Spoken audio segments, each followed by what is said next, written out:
O que aconteceu naquela noite não foi um acidente. Não foi apenas uma tempestade. 9 esquiadores experientes, no auge de suas vidas, saíram correndo de suas barracas no meio de uma noite ártica, sem sapatos, sem casacos, em uma temperatura de 30 graus abaixo de zero. Por quê? Quando os corpos foram encontrados, a cena era um pesadelo que desafia a biologia. Línguas arrancadas, olhos faltando, crânios esmagados sem uma única marca externa de agressão e roupas com níveis inexplicáveis de radiação. O que você faria se o seu próprio corpo te obrigasse a escolher entre morrer congelado ou enfrentar algo tão aterrorizante que o frio parecesse a opção mais segura? Fique comigo, porque nos próximos minutos eu vou abrir os arquivos secretos da União Soviética. E você vai descobrir por que a explicação oficial que te contaram por décadas é a maior mentira já inventada para esconder uma verdade perturbadora. Se você acha que sabe o que aconteceu no Passo Dyatlov, você não tem ideia do que está prestes a ouvir. Imagine o cenário. Montanhas Urais 1959.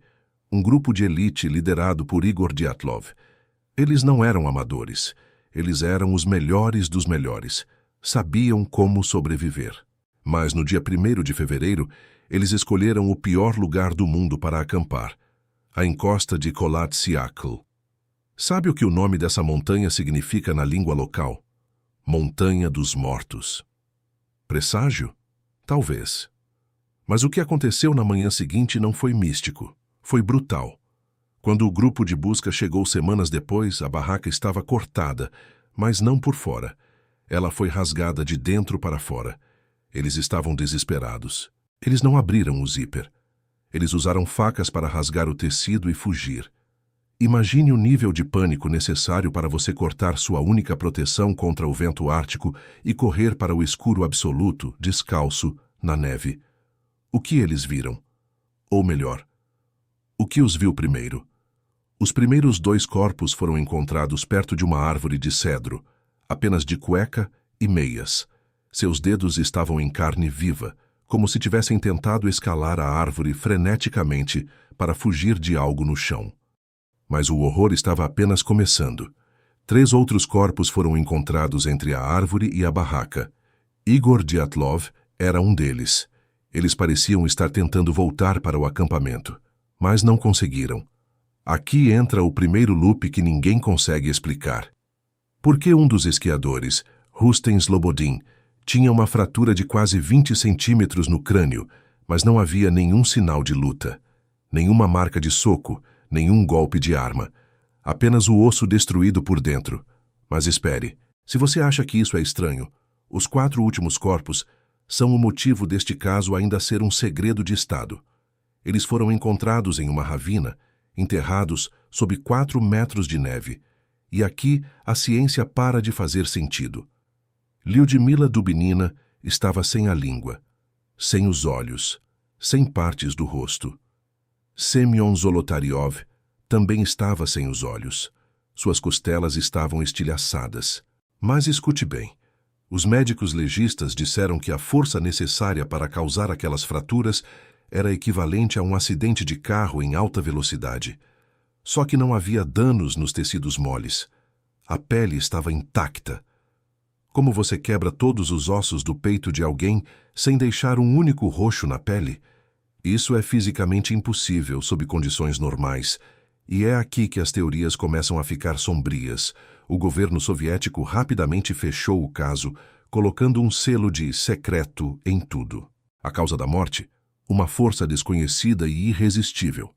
Sério, essa é a melhor explicação de uma superpotência?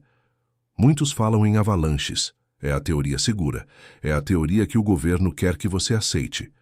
Mas especialistas em montanhismo dizem que a inclinação daquela encosta era insuficiente para uma avalanche. Além disso, as pegadas deles ainda estavam visíveis na neve semanas depois. Uma avalanche teria apagado tudo. Então, se não foi a neve, o que foi? Preste atenção agora, porque este detalhe é o que vira o jogo. Testemunhas de um grupo de esquiadores a apenas 50 quilômetros dali relataram ter visto esferas laranjas brilhantes no céu naquela mesma noite. E quando os corpos foram enterrados, os parentes notaram algo bizarro. A pele dos mortos tinha uma cor estranha, um tom laranja-tijolo profundo. E os cabelos estavam grisalhos, como se tivessem envelhecido décadas em uma única noite. Seriam testes de armas secretas soviéticas? Mísseis que deram errado? Há registros de que as roupas de alguns deles tinham níveis de radiação altíssimos. Por que esquiadores teriam radiação em suas roupas no meio do nada? Prepare-se, porque agora vamos entrar na teoria que a ciência moderna começou a validar. E ela é mais assustadora do que alienígenas. Você já ouviu falar de infrassom? É uma frequência de som tão baixa que o ouvido humano não consegue detectar, mas o corpo humano sente. Cientistas descobriram que o vento batendo no formato específico daquela montanha poderia ter criado o que chamam de rua de vórtices de Karman.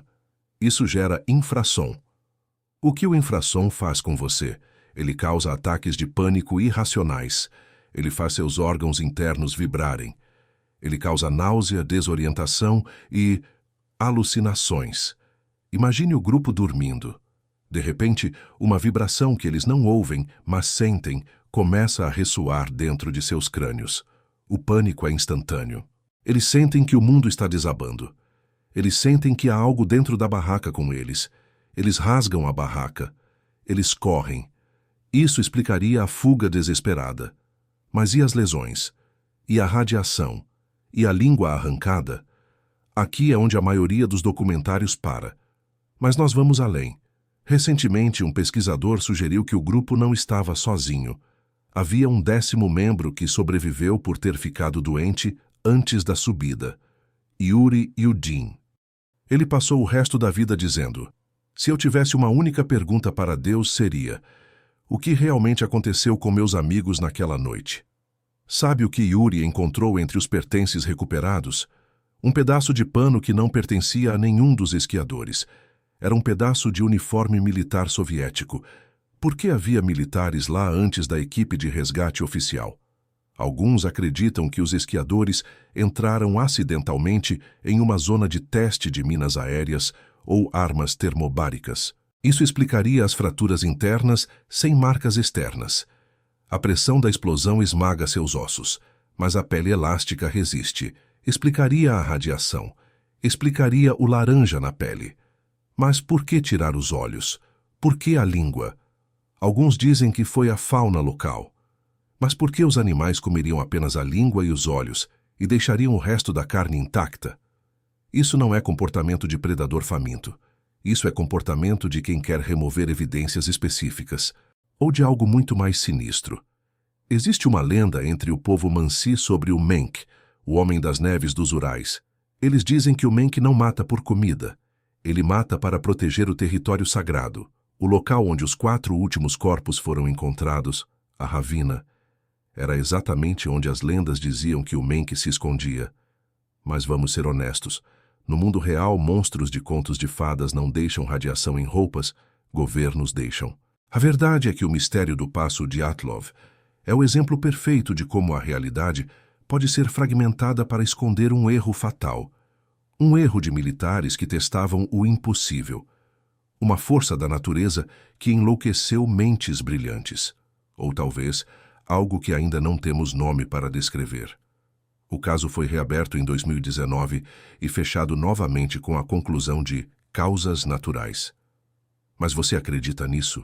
Você acredita que esquiadores de elite morrem de causa natural, rasgando barracas e quebrando costelas como se fossem atingidos por um caminhão? O Passo Dyatlov não é apenas um mistério. É um aviso. Existem lugares na Terra onde as regras da lógica não se aplicam. E existem verdades que são tão perigosas que o silêncio é a única forma de manter a ordem.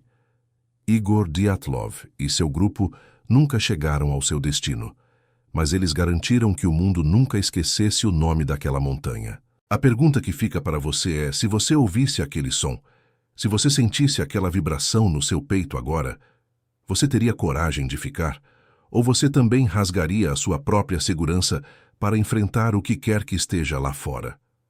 Dyatlov sabia, e agora você também sabe o suficiente para nunca mais olhar para uma montanha nevada da mesma forma. O mistério continua, mas as respostas estão escondidas à vista de todos, esperando pelo próximo grupo que decidir desafiar a Montanha dos Mortos.